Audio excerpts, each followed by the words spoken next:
Anh thích à? Ui giời, giỏi thế. Ui giời.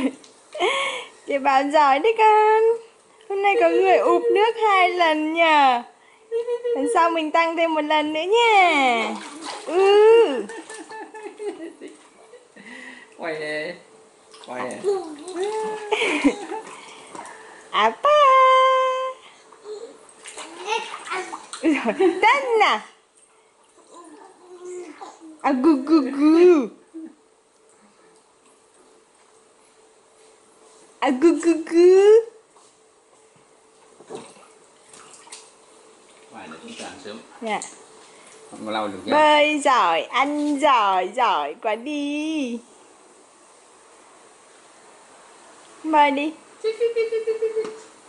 Lau nhá. Lau gì? Lau miệng đó. Thôi kệ không sao nữa.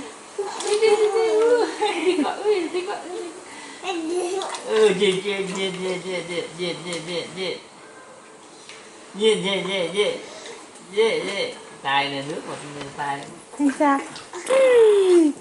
À đi. À đi.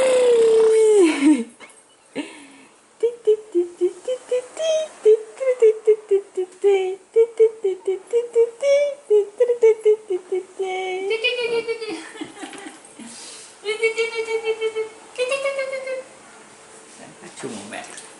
Rồi nhìn tay.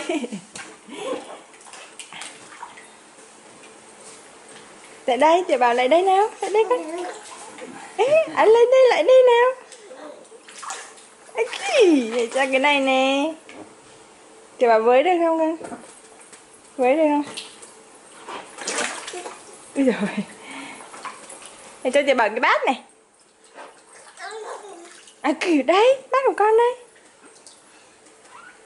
Này, đây. Tay với lên. Này, bát này con, chị bảo ơi. Đây lần này mẹ đưa thật. Mẹ đưa thật. Mẹ không trêu con nữa. Này. Này, không trêu nữa đâu. Đưa thật mà, này. Đây, rồi. Hôm nay con. Rồi, ố. Tên tên tên tên.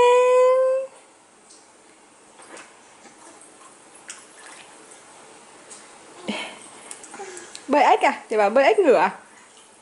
Hả? Anh, anh nhảy à? Được rồi đấy con ạ. Dạ. Đi nha.